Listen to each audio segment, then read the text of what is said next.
Whatever the dynamic is surrounding money and how it directly influences you is what creates your money personality without us even knowing it. It's absolutely fascinating.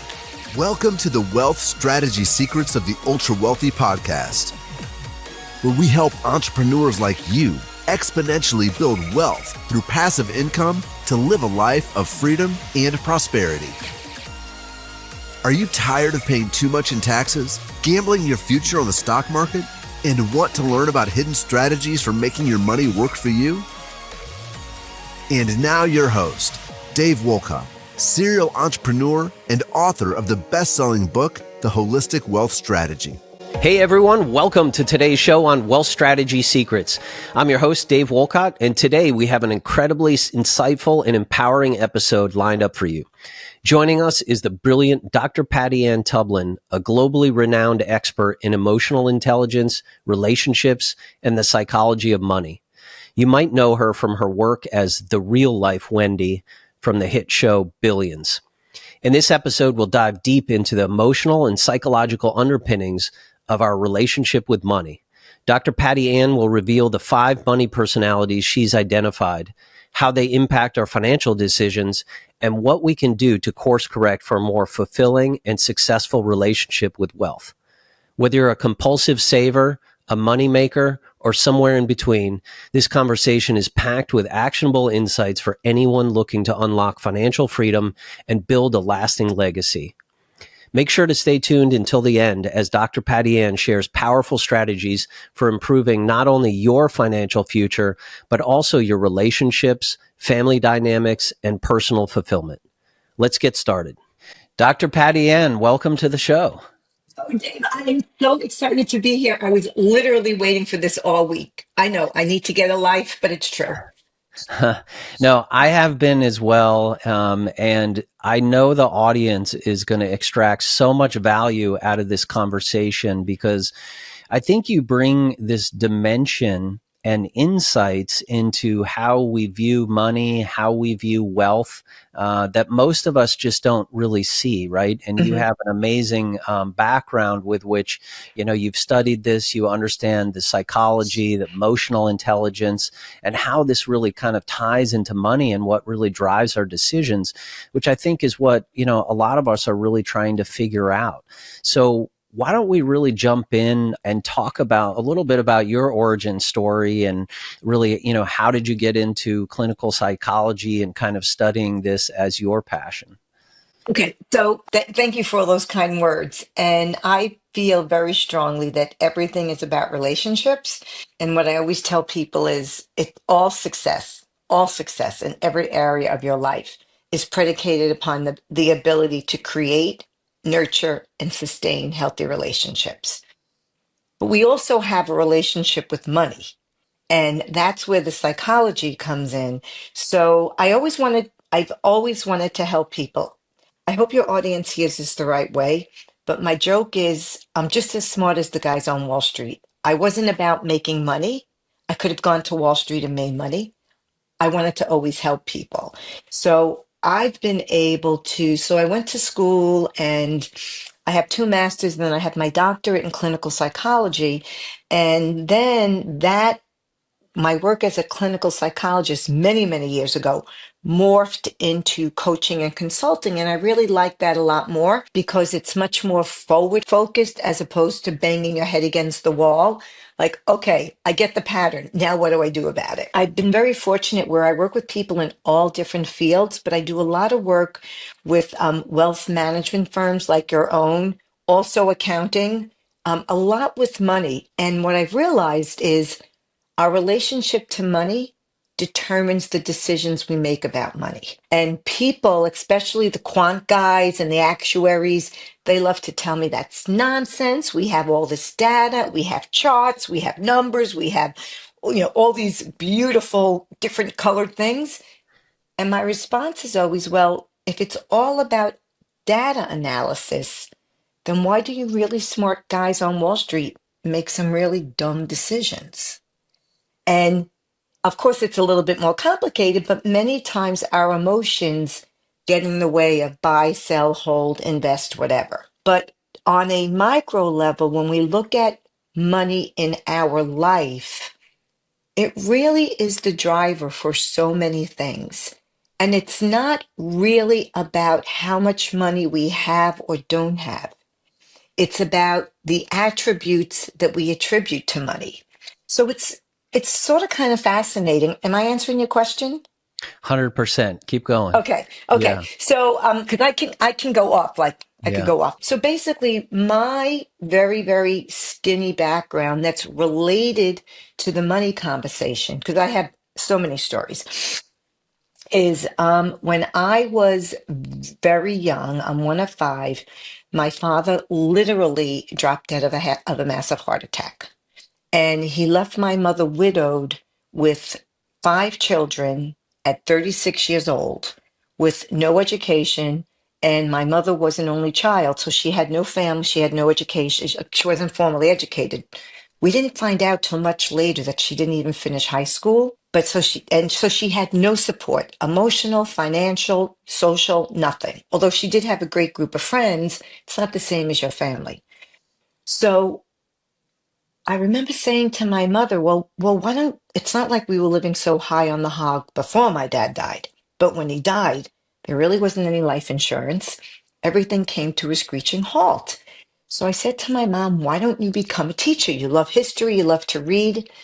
And she said, no, that's not really for me. And then I found out later she wasn't qualified to be a teacher, right? And then what she did though, all the social programs, all the social welfare programs were designed for my mother, right? A young widow, five children, like these are the people that welfare were designed for. Did my mother take welfare? Not a dime. And I remember saying to her later in life, Mom, why didn't you, go, not that I knew it was welfare, like, why didn't you take that? She said, why? And this will tell you a lot about me, Dave. She said, why? There's nothing wrong with me. There's no reason I can't work. And she went out and got a job. Now, my siblings and I later in life are like, well, we can think of five reasons why you didn't need to go work. So I spent my entire childhood watching my mother, who, by the way, never once complained about having to go to work, never once said life wasn't fair, never once said she was tired. So I spent my childhood watching my mother get up. I thought she never slept because she was gone by the time we woke up. We were the original latchkey children. You know what that is, right? Yeah. Your audience knows? Yeah. Yes. And she stayed up at night when we went to bed, and somebody had gifted her a sewing machine or gave her a used one.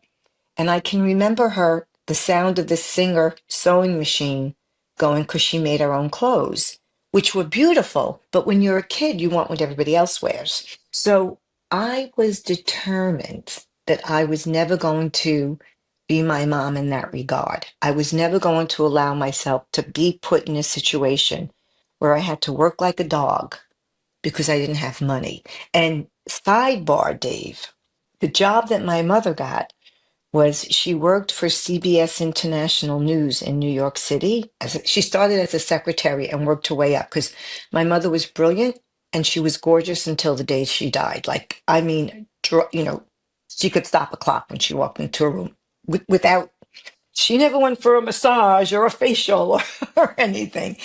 And I was just so determined that that wasn't going to be me. And that really started my journey on being an entrepreneur because I didn't want to rely on anybody else for my financial security.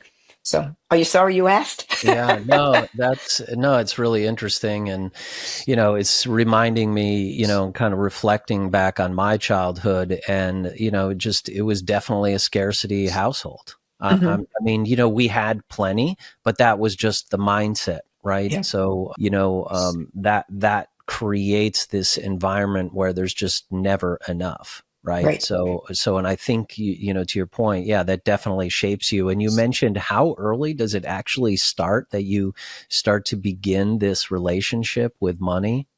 Well, we thought that it was formed. We used to think by 12. Now we believe it's formed. by 7. It doesn't start to get developed. It's absolutely formed. And if you think about it, that makes sense because that's around the age when a child realizes they're separate from their parents. They're their own person. And if you think about a kid, their real personality starts to come out around 7. So everything that they've been around as it relates to money, whether your parents or your family or whatever your situation is, people are fighting about money, they're not fighting about money. They're talking about money, they're not talking about money. Whatever the dynamic is surrounding money and how it directly influences you is what creates your money personality without us even knowing it. It's absolutely fascinating. Interesting. So, and I know you have a whole framework around money personalities. So maybe why don't we jump in there?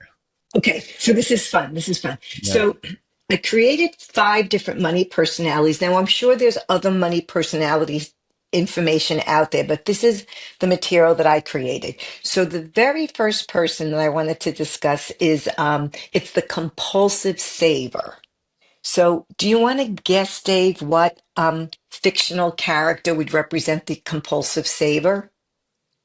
I wouldn't have any idea. Okay, as soon as I say it, I Yeah. didn't mean to put you on the spot, but I Okay. thought we could have some fun. Yeah. So as soon as I say it, it will make sense. Ebenezer Scrooge, Ebenezer Scrooge. Scrooge, Okay. right? So Ebenezer Scrooge is somebody that he like hoards all the money. Like you can see the picture of him. He's got it under the mattress. You open up the closet, the money comes out. And the emotion that drives the compulsive saver is usually fear. And it's fear of scarcity or an insecurity. The sad thing about the compulsive saver is, regardless of how much money they save, they don't allow themselves to spend it. So no matter how much they have, they can't enjoy the fruits of their labor, if you will, because it's not about money as a vehicle, which really that's all it is, right? But it's about money representing, I'm afraid almost a paranoia, like I'm going to lose it and then where will I be? So their identity is wrapped up in just hoarding and saving. Let me see what else I wrote down to share with you.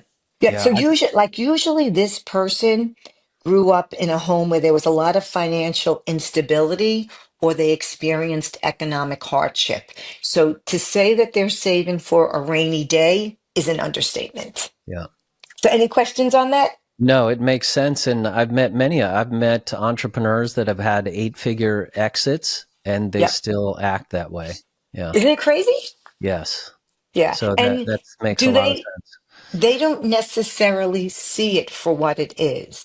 They just really will give you the mantra, just saving for a rainy day.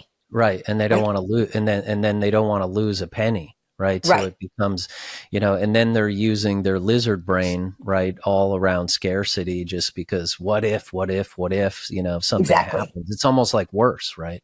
Right. Because if you can't enjoy what you've built and what you've created, really, what's the point?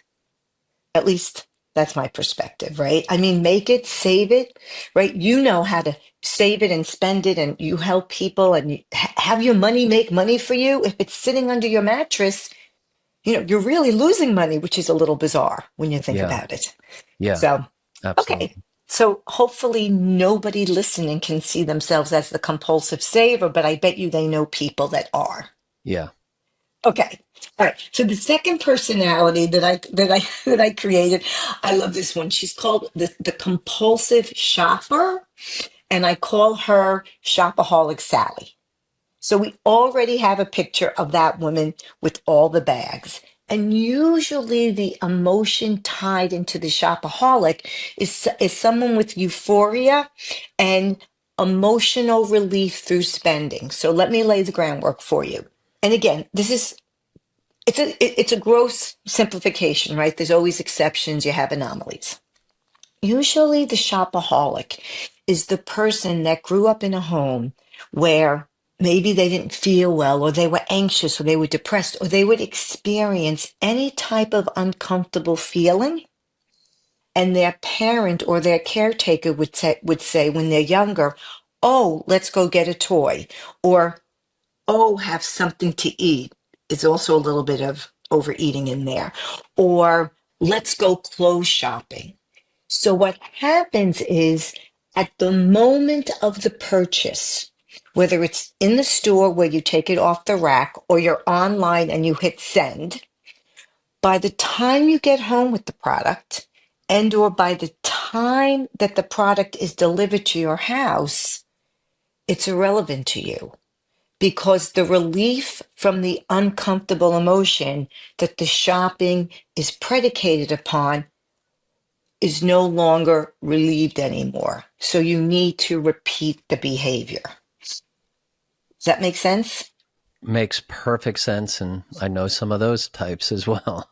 Exactly. Now, I hate to throw women under the bus, but we do tend to think of women as the shopaholics. And in a lot of ways, there's degrees to everything.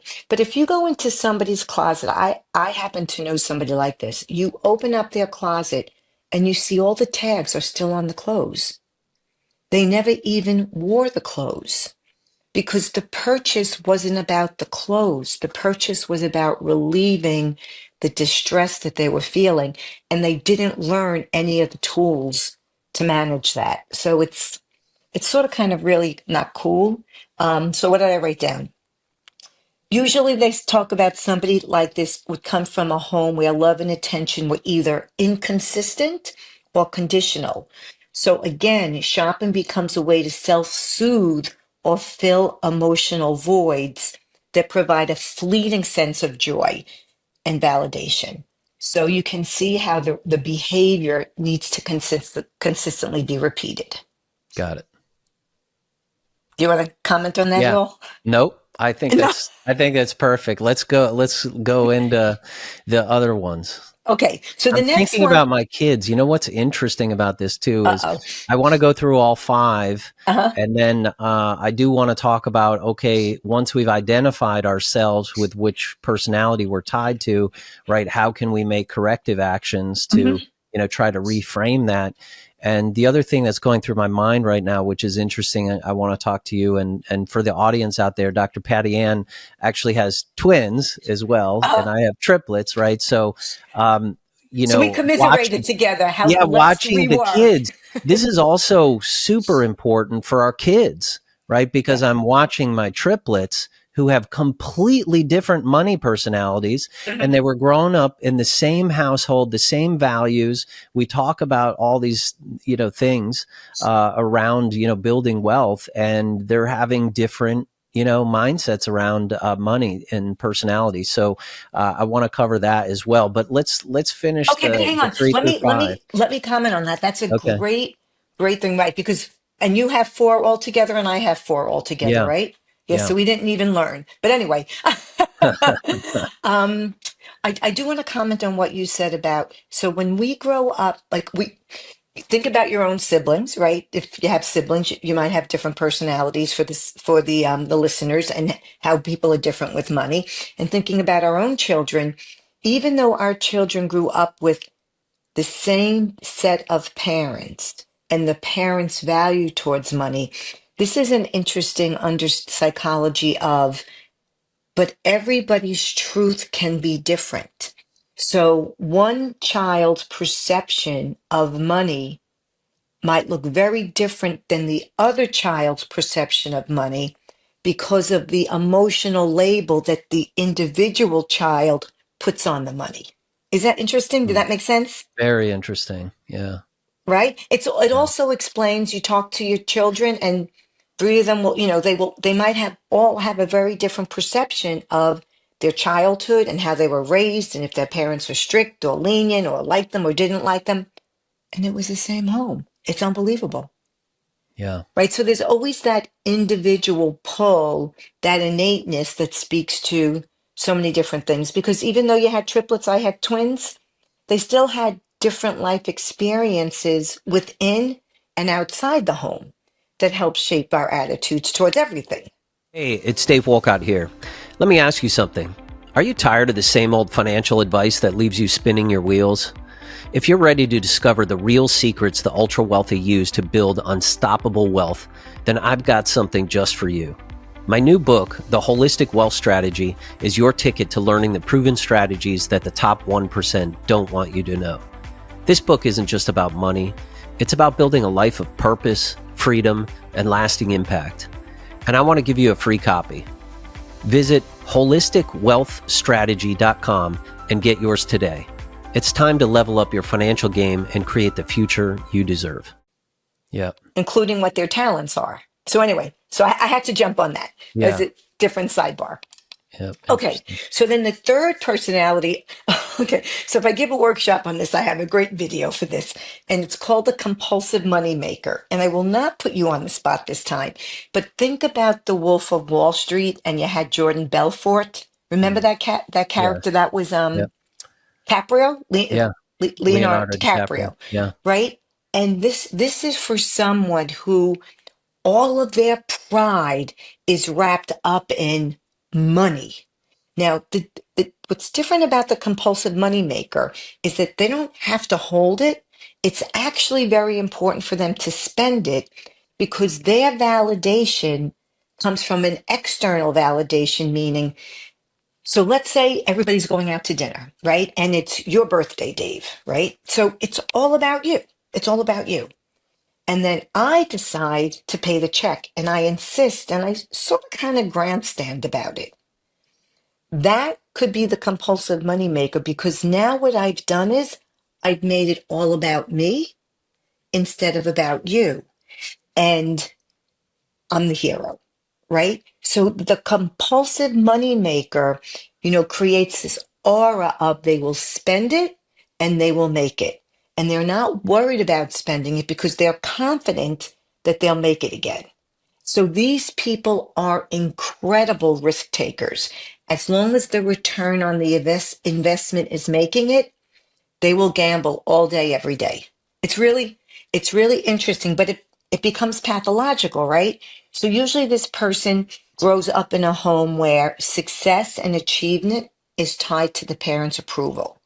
Right. So you have to demonstrate your success so that your parents will approve of you. So you demonstrate your success by spending so that the people will approve of you. You have to make it to be able to spend it.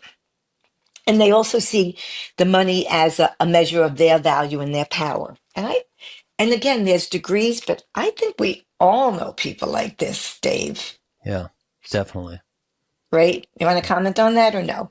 Yeah, no, I definitely know people in this category as well. Yeah, yeah. For sure. Yeah. Okay, so that's the compulsive money maker. Again, think about Jordan Belfort, and everything just comes to life with that one.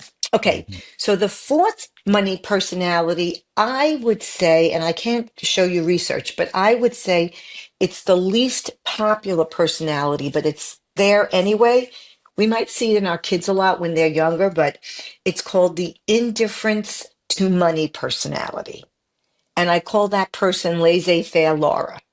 So that's the person that doesn't even look at the price tag, doesn't even consider the cost. It's like when my daughter was growing up, Mom, can I have this? I'm like, well, how much is it? I don't know. I'm like, well, I need to know how much it costs to see if it's worth it, right? And then there's degrees to that.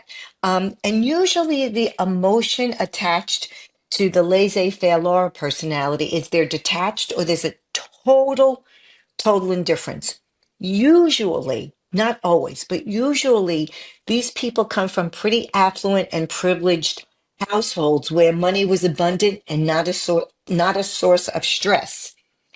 However, it can also be the opposite, where money was a constant source of stress, anxiety, and conflict, and the person has decided that they're going to avoid that at all costs and not be realistic with money.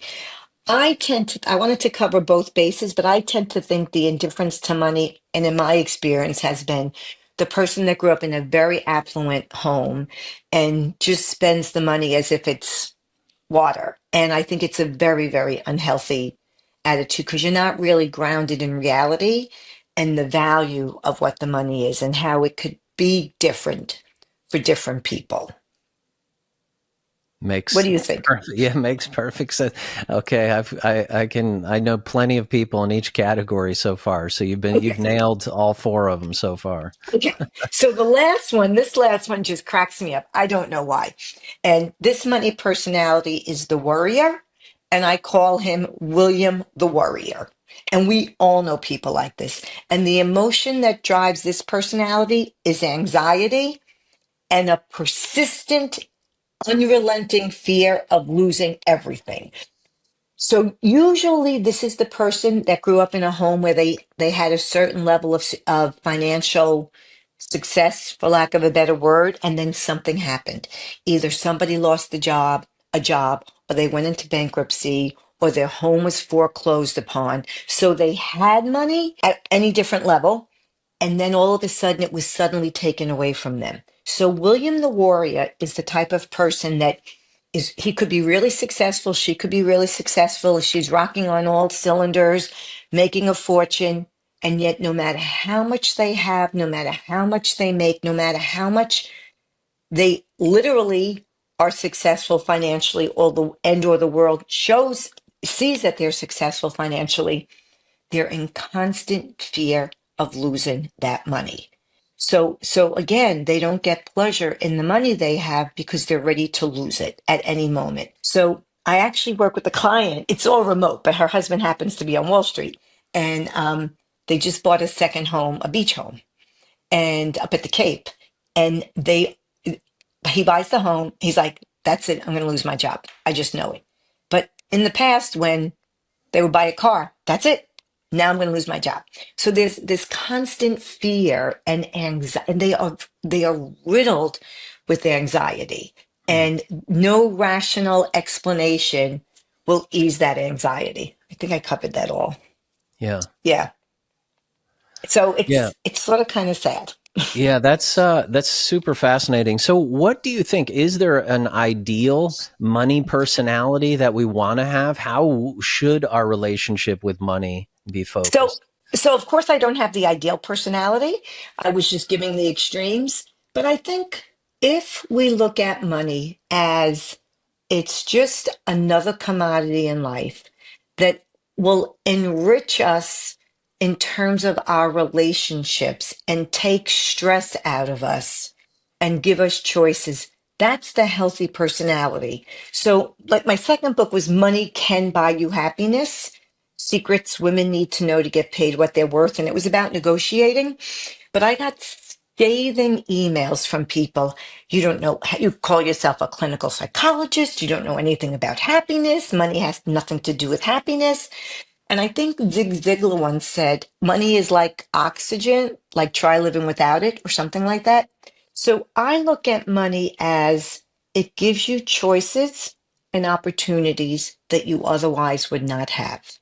So if you have a personality where you work, and I believe in working hard for anything you have, like, I'm sorry, nobody promised you a rose garden. You heard my story with my mom, so it all goes back to her. So my feeling is, have money, create wealth so that you can lead a lifestyle that allows you to buy stress out of your life, if you will. Meaning you can take a vacation that you enjoy. You don't have to take a vacation at the Ritz, but it's really nice to get away. It's really nice to be able to afford going out to dinner or to even get taken. I'll tell you this personal story, Dave. About 2 summers, okay, so we downsized, right? We had the big house, we downsized finally after the kids were grown. And at one point, I'm embarrassed to tell you how many cars we had. So I said to my husband, we got to get rid of these cars. We don't need them. We can each only buy one, drive one at a time. So ever since we had our twins that are our oldest, we had bought, my husband always drove a Volvo station wagon, always. Because at the time, years ago, they were the safest. They had the steel on the side. And so my family joked because we lived in Connecticut and they were in New York, and they said, "Oh, is that your passport? When you move to Connecticut, you have to have a Volvo." They were ragging on me for this status. Anyway, so 34 years later, it's time to get rid of the Volvo. And we kept our Volvos forever because you buy it, you drive it, you get a new one. So this couple comes to buy the Volvo.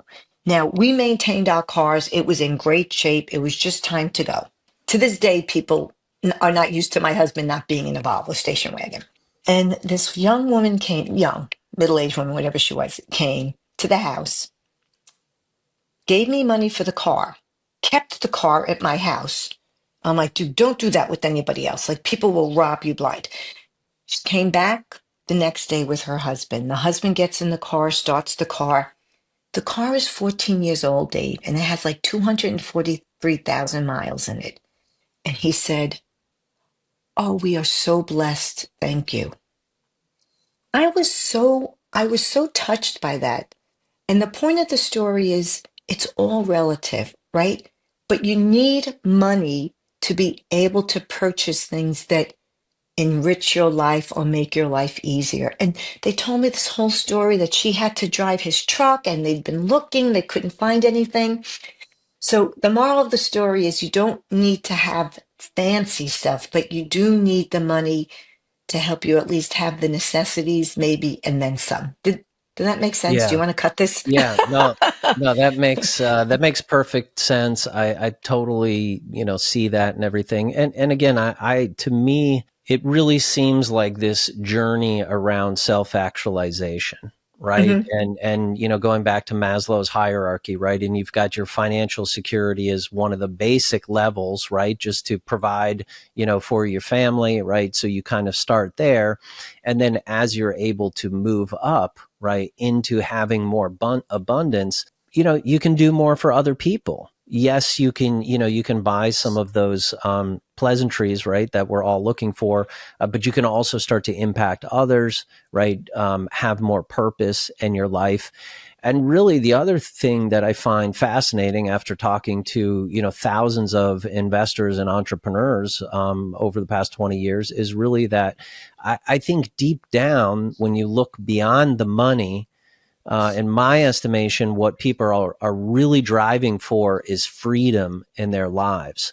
So if they're looking for freedom of time, for instance, maybe they're working 60, 70 hours of work in a week and they want to spend more time with their family, or they want to just go on that vacation, Hmm. right? And they're not able to.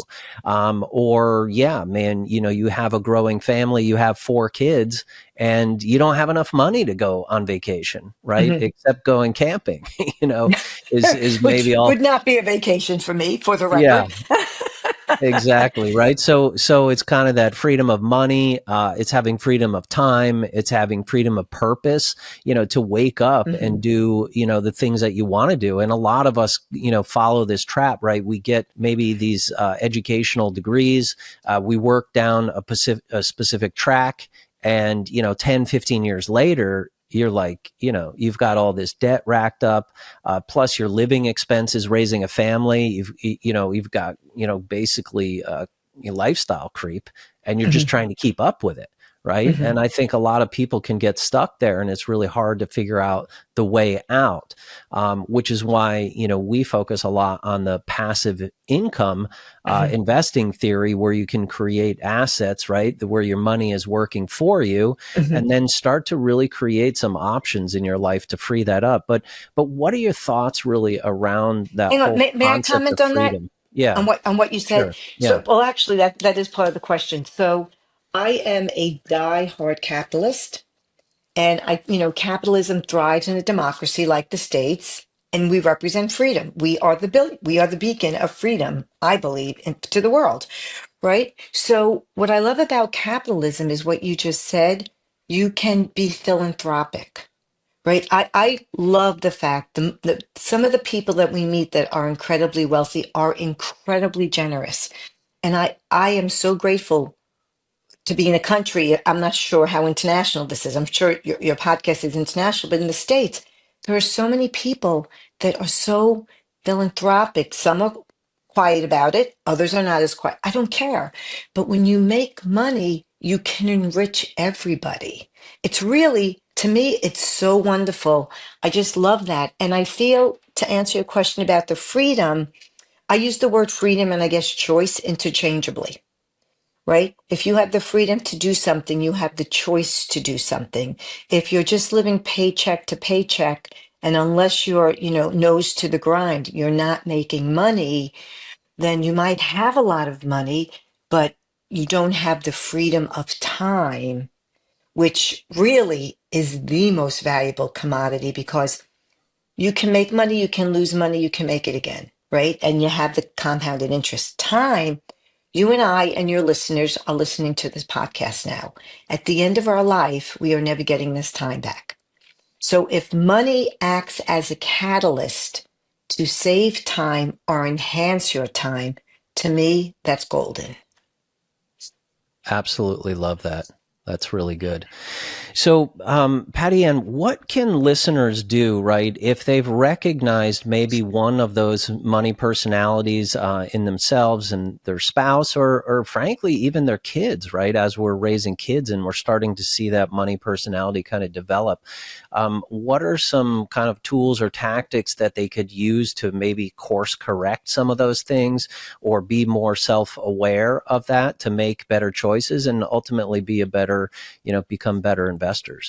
Okay, so I will answer that question, but I want to say this before I go there, if I may.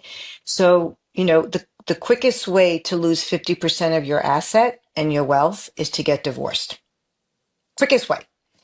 And when I ask that of investors, they're giving me all these other answers. I gave the answer right away for the sake of time, but no, I'm like, no, it's not to make a bad investment. Well, to not make the best choice for your life partner. And I bring that up because it is so important for couples to be aware of the personality of the other, right? So, and just to simplify it, is one a saver and is one a spender? And if you're different, that's great, because the saver might never enjoy the money. The spender will help them spend it to enjoy. And the spender, left to their own devices, might spend everything, and the saver will rein them in, right? So I don't see it as polar opposites being negative. I see it as the differences accentuating the value so you can come together. And I bring that up because as you're raising children, it's very important to have a sense and an awareness of what is the message you're giving your children. And as an adult, what is the message your parents sent you? And many times it's done without a word. So what I'm encouraging people to do is to have the conversation, right? To be aware, for example, and it's decision making, right? You have two kids. Well, even this is a privileged conversation. Okay, so it's February. One wants to go skiing and one wants to go to the Caribbean, right? So you have a conversation. Well, we're not going to do both because we're not. And then you go through the exercise. Well, depending upon the age, you would bring the money into the conversation, but it's about choices. The same is about what we do with the money we have. And why do we choose the path that we choose? Many times, if people are honest, they will say that they chose a career. Look, I never met a private equity guy that told me they chose private equity because they want to make the world a better place. They will say it's because they want to make money. There's nothing wrong with that. God bless capitalism. This is a free country, right? But we need to be honest with ourselves. And then we need to check in and just make sure that we're not making money our God, like the third personality, the moneymaker, right? So that's part of the conversation that can help us bring awareness, because money isn't a four-letter word. It's not a dirty word, but we don't talk about it. So one of the ways we can identify what our money personality is, I want everybody, I wished I had it with me. I want everybody to close their eyes for a moment. You too, Dave. And picture me holding a $1 bill in front of you. And I want you to just feel that emotion. Okay, so you can come back to me, Dave. Everybody can come back to me. I'm not going to ask you or anybody the emotion attached to that. But that's the start of understanding what emotion you attach to money. And I will tell you something. I did that once at a seminar, and this one person started crying hysterical. And this was an incredibly wealthy person. And I was shocked. This is years ago, before I had all these lines on my face.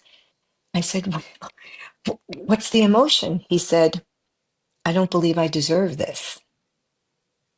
Right? So there's a self-worth perspective. Does the money make you anxious? Does it exhilarate you? Does it make you fearful? So think think about money and the emotion you attach to it. And then think about what's the value you place on money. Like I told you my story earlier. I remember this years ago. We used to walk to the grocery store because I grew up in Brooklyn. I know everybody's shocked with my accent, Brooklyn, New York.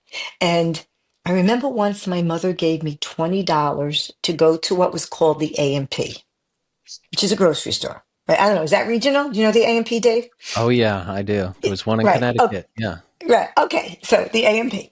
This is in Brooklyn. I don't know what happened. I lost the $20. No idea what happened to it. And now look, I wasn't dumb. I knew we didn't have a lot of money. I didn't realize how little we had, but I knew we weren't the 1%. Honestly, I didn't even know what the 1% was. So it's not like, oh, woe was me. I just didn't know. It was before reality TV. But I do remember being petrified to go home to tell my mom I lost the money, not because I would get in trouble, but because I know she didn't have $20 bills coming out of her pocket.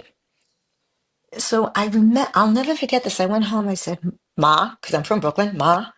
And she goes, what's the matter? I said, I lost the $20. She said, oh, is that all? Here. And she went somewhere and she gave me another 20. And that's had stayed with me because she didn't value money in a way where it was the be all and end all. It was just the end to a means. It was actually quite healthy, I think. Whereas, I don't know, I think I would have been more pissed off at my kid. And I got a lot more 20s than she ever had. What do you mean you lost them? Yeah. So you Yeah. have to Yeah. look at what the emotion you attach to the money and then the value you attach to that and how that developed. Right? So the story I just told you, my money story is based on fear of I don't want to ever be in a position where I'm dependent on anybody for money because they could leave, right? Drop dead, whatever, get divorced, plenty of things could happen.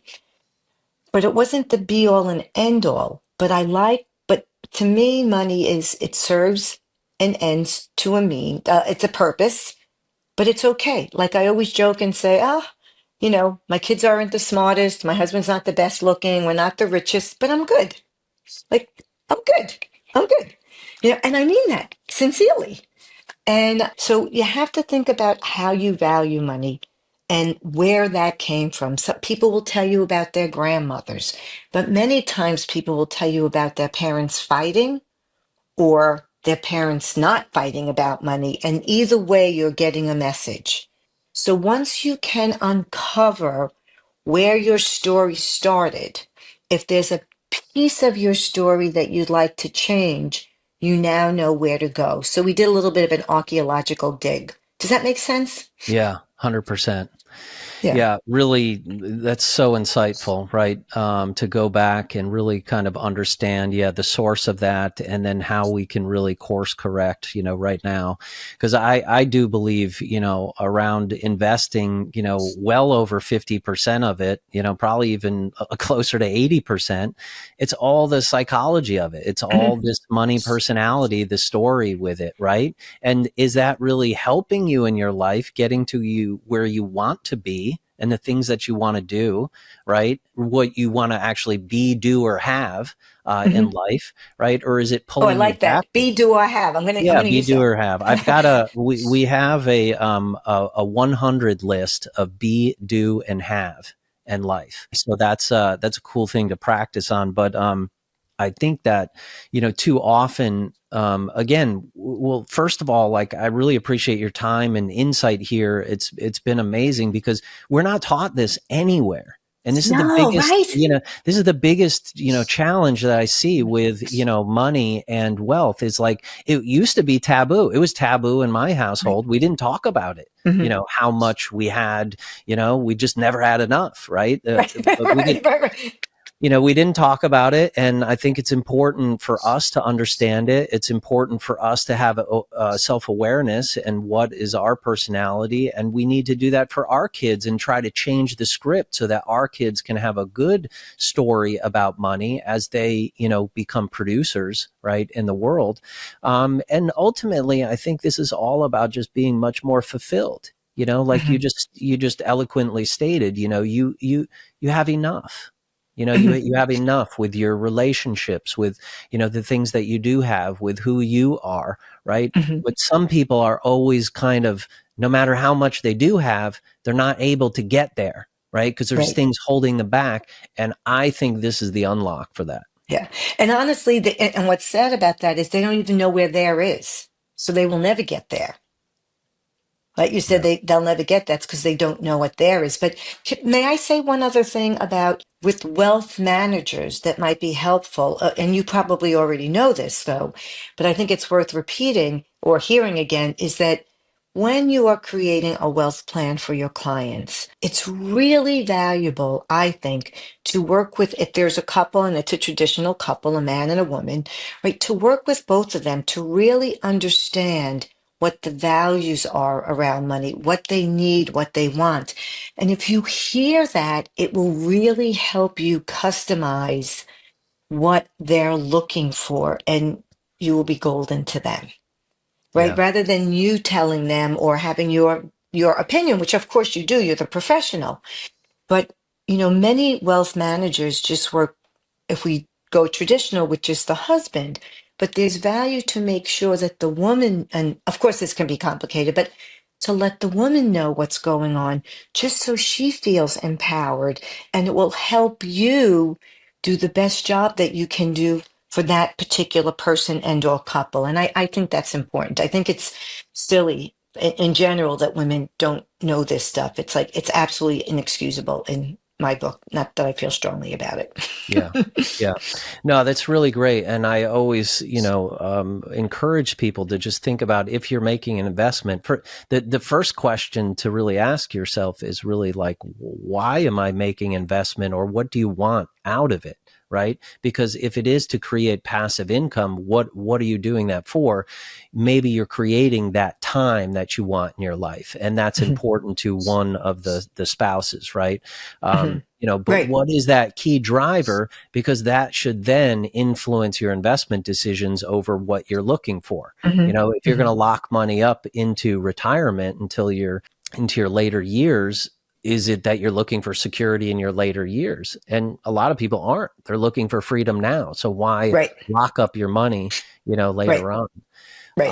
So So yeah, I true. mean, So true. a lot of thoughts there. Patty Ann, I have to ask you. So for the audience out there, Dr. Patty Ann is commonly referred to as the Wendy on Billions. So if you guys have enjoyed, Without the S&M, without the S&M. oh, okay, yeah,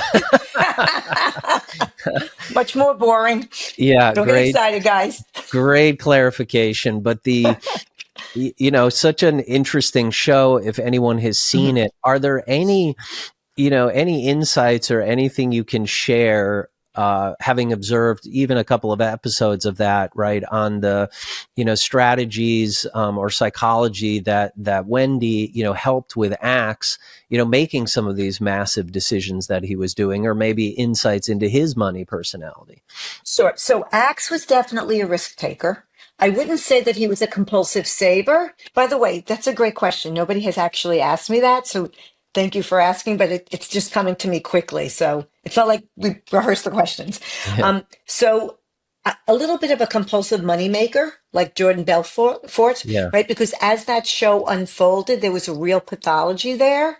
And if I recall correctly, now as a native New Yorker, 9/11 to all of us, it was personal, but my brothers went to 70 funerals after 9/11. And if I recall correctly, Ace made his money shady attached to something with 9/11. I don't quite remember what that was, right? So already Mm. there's like, what's with, I understand people make profits in war. I can still have feelings about that, right? We can Yeah. have feelings about that. Yeah. So I would say Ace was the compulsive moneymaker because he made it, but he also lived a very lavish lifestyle, I believe. to answer your question about him, because he was extreme. Whereas if you think about Warren Buffett, my understanding of him, and I don't know him personally, is that for all the money he makes, I think he still owns his 3-bedroom ranch in Omaha, Nebraska. Yeah. Now, I'm sure he probably has other homes, but until recently, what I understand, because I know people from his town, he didn't have security. You could drive by his home, very different than a Jordan Belfort, right? And I won't get into modern day people because it's so loaded today, but Elon Musk doesn't, he doesn't seem to be, he has more of a passion to save the world, I sense, than to just make the money. So that's my comment on Ace. In terms of what Wendy's role was, and I do this work as well. So I would call her like a high performance coach, right? So for me, as a human behavior, human motivation expert, it's in my area of expertise, and I work with these people really to really dig down to the very, very basic building blocks of what she did is she helped the traders get out of their own way, to quiet their self-doubt, and to realize that their fear is the acronym false evidence appearing real. Because as a trader, especially if you're a high frequency trader, I believe, I'm not sure if they were that or not, you got to pull the trigger, right? But you're not being impulsive. There's years of experience, there's data, there's studying. But when you become paralyzed, that's when you lose opportunities or then you make mistakes, not based on what you need to know, but on your own insecurities. Does that sound like what Yeah. she did? Yeah, Yeah, and definitely. she was a Yeah. character, and those Yes. characters, I'm like, oh my, I'm like, yeah. People would Yeah. say to me all the time, "You're like Wendy." I'm like, without the S in it, Yeah. I'm a lot more boring. No, that's great. No, definitely a good one there, a classic for sure. But it's been such a pleasure having you on the show, Dr. Patty Ann. I really can't thank you enough for this. It's just invaluable for us to be thinking about these things, right? What is the relationship we have with money? How does it play its role for us as individuals, for our marriages, for our families, right? And also, actually, this ties into legacy wealth as well, right? And how, what is it that you want to pass on to future generations, right? Because it's not just the money, it's, are they going to be good fiduciaries of the money? Are they going to have the values? Right, because the statistics are in generation 2, right, they're going to lose 80% of it, right, Right. and Takes three by generations. the third, it's gone, right. Yeah. So Yeah. this is really incredibly important. And again, I think a lot of this is all around your own fulfillment, right? And so you could achieve that likely with less money, but by having more intention around it. Yeah. I mean, money can help make choices, give you freedom, but unfortunately, we know very many miserable people that are very wealthy. So if your focus is only on the money, you're really doing yourself a disservice. And I do want to say something about legacy and inheritance. I have so much to say about that. Maybe we could do another We're going to podcast have to do because another one for sure. Yeah. you are doing your children a disservice if you do not set up the appropriate way for the disbursements, the inheritance, however you want to say it. And if you want, the number one way to kill your children's ambition is to let them know when they're young that they're inheriting money. It is the kiss of death for their ambition. Just think about it. I don't know if I would have been working this hard if I knew I was coming into a couple of millions at 30. Well, clearly that didn't happen, but if you think about it, it's very important. So Yeah. just my Yeah. 2 cents. Absolutely. Dr. Patty Ann, if people would like to connect with you, maybe get your books or learn more about your coaching, what is the best place they can reach out? Okay, so hopefully you have the links in your notes section because I'm not great at doing this, but I'm on LinkedIn is really the best way for people to connect with me. It really gives you a Okay. sense of what I do. But I'm also on Instagram, I'm on Twitter, I'm on Facebook, but LinkedIn is really the best way to reach out to me. And then there's all different ways that you can work with me, and it's all about your relationship with yourself, with your partner, with your business. 80% of business is all relationships. So I'll help you with your business, but not your business, but team building and coaching. And it's really exciting. I love it. I'm Yeah. lucky. Amazing. Well, we're really grateful to have you on the show today. So thanks again, and looking forward to doing this again. I know we've got a lot of topics we could continue running on. Great. Thank you so much. I guess I should say drpattian.com, right? I guess I should say that. Yeah, it's easy. Okay, super. We'll make sure we get it in the show notes as well. Okay. Thank you, Dave. All right. Thanks so much. Thank you. Thanks for listening to this episode of Wealth Strategy Secrets. If you'd like to get a free copy of the book, go to holisticwealthstrategy.com. That's holisticwealthstrategy.com. If you'd like to learn more about upcoming opportunities at Pantheon, please visit pantheoninvest.com. That's pantheoninvest.com.